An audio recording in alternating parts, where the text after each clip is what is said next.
اور دنیا کی وہ قوم جو اپنے آپ کو سپر پاور کہتی ہے، وہ آج گھٹنوں پر آ کے گڑ گڑا رہی ہے کہ جنگ اچھی چیز نہیں ہے۔ اور آج جب برابر کا ایران کا ایک بوڑھا شیر ٹکر گیا تو وہی یہودی گھٹنوں کے اوپر آ گئے ہیں۔ فلسطین کے مظلوم مسلمانوں کی دعائیں ایران کے بوڑھے شیر کے ساتھ ان کی دعائیں تو لگی ہوئی ہیں، اور کیا ہے؟ جہاں انسان کی عقل ختم ہوتی ہے وہاں سے خدائی کی ابتدا ہوتی ہے۔ جہاں انسانی ٹیکنالوجی عروج پر جا کے اپنے آپ کو یہ سمجھتی ہے کہ ہم سے بہتر اب کوئی نہیں ہے، وہاں سے اللہ تبارک و تعالیٰ کی کبریائی کا آغاز ہوتا ہے کہ جو کچھ تمہارا رب جانتا ہے تم ابھی اس کے نزدیک بھی نہیں پہنچے۔ یہ کرامات ہی تو ہیں۔ دیکھیے کہ اتنی سواریوں میں سے جس بندے کی زندگی خدا نے رکھی ہوئی ہے وہ بچا ہوا ہے،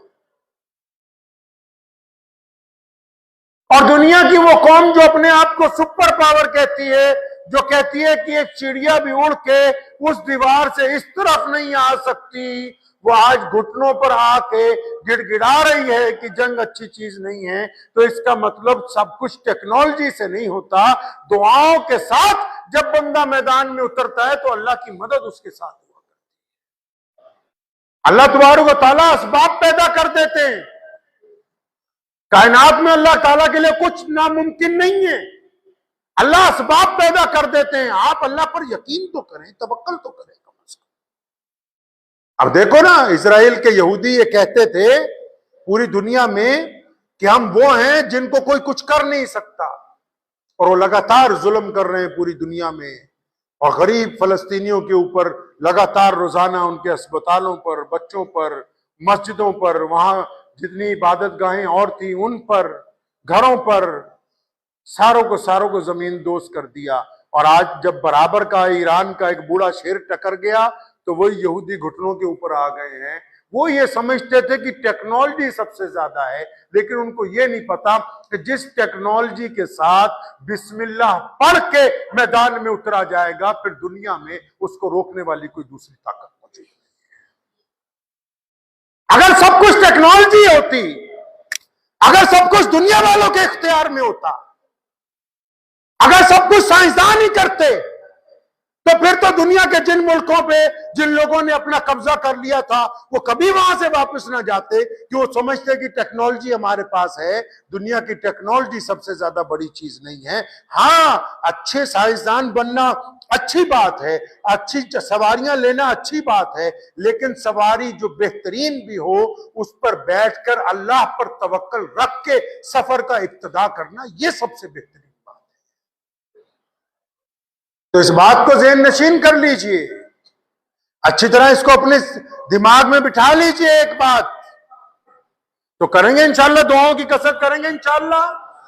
یہ دعائیں ہی ہیں، فلسطین کے مظلوم مسلمانوں کی دعائیں جو آج کارآمد ہیں پوری دنیا میں، اور دنیا کے ان تمام مسلمانوں کی دعائیں جن کے دل پسماندہ ہو گئے تھے، جن کے دلوں کے اندر بڑی رنج تھا، غم تھا، یہ ایران کے بوڑھے شیر کے ساتھ ان کی دعائیں تو لگی ہوئی ہیں، اور کیا ہے؟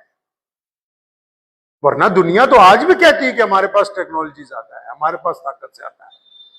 اللہ تعالیٰ تو اپنے بندوں کی دعاؤں کو دیکھتے ہیں نا کہ کون کس طرف زیادہ اپنے رب کی حضور گر گرانے والا ہے۔ تو دعا کریں گے انشاءاللہ، فلسطین کے مظلوم مسلمانوں کو اپنی دعاؤں میں یاد رکھیں انشاءاللہ، اللہ تعالیٰ ان کو فتح مبین عطا فرمائے۔ اور اپنی باتیں اللہ کے آگے رکھیے نا بھائی، آپ بیمار ہیں دوائی کھائیے، لیکن اللہ سے دعا کیجیے، رو کے دعا کیجیے۔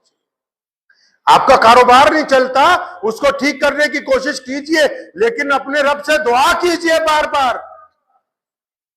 آپ کے بچے بگڑ گئے ہیں، ان کو سدھارنے کی کوشش کریں، لیکن اپنے رب سے مانگے بار بار۔ کوئی ظالم آپ پر مسلط ہے، آپ اس سے چھٹکارے کی کوشش کریں، لیکن اپنے رب سے مدد مانگے۔ کسی مقدمے میں آپ پھنس گئے ہیں، دنیاوی طور پر آپ اس کا مقدمہ لڑنے کی کوشش کریں، لیکن اپنے رب سے دعا مانگیں کہ اس کے اندر ہمیں فتح مبین عطا فرما۔ آپ کے سامنے جو بھی مسئلہ درپیش ہے، جو بھی مسئلہ، اللہ کو وہ بندہ پسند ہے جو بار بار اپنے رب سے مانگتا ہے، بار بار۔ صحابہ نے پوچھا تھا نا کہ یا رسول اللہ صلی اللہ علیہ وسلم بتائیں اللہ کہاں ہے، تو ہمارے قریب ہے یا دور ہے؟ ہم جب اللہ سے بات کرتے ہیں وہ سنتا ہے کہ نہیں سنتا، یا کوئی اور ہے جو اس کو جا کے بتا دیتا ہے؟ تو نبی علیہ السلام کو اللہ نے کہا تھا کہ اپنے صحابہ کو کہہ دو، اپنے بندوں کو کہہ دو، میرے بندوں کو یہ کہہ دو کہ میں تمہاری شاہ رگ سے، یہ جو نار جس میں سانس چلتی ہے نا، نحن اقرب، اللہ فرماتے ہیں کہ ان کو جا کے کہہ دو کہ میں تمہاری شاہ رگ سے بھی زیادہ تمہارے قریب ہوں، جب اگر تم دل میں بھی مجھ سے دعا کرو گے تو میں سن لوں گا۔ بس صرف دعا میں ندامت کے آنسو ہونے چاہیے، دعا میں اللہ کی منت ہونی چاہیے، دعا میں یقین ہونا چاہیے، توکل ہونا چاہیے۔ اور اگر یہ کچھ نہیں ہے دعاؤں میں تو پھر دعائیں جو ہیں وہ ضائع ہونے والی ہیں، ان کا کوئی فائدہ آپ کو پہنچنے والا نہیں۔ اور ہاں، اگر کوئی دعا آپ اپنے بھائی کے لیے، دوست کے لیے مانگ رہے ہیں،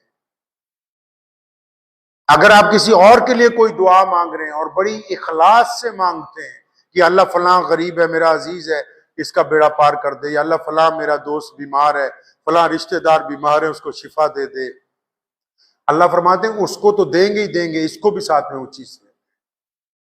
نیت اچھی ہونی چاہیے بس۔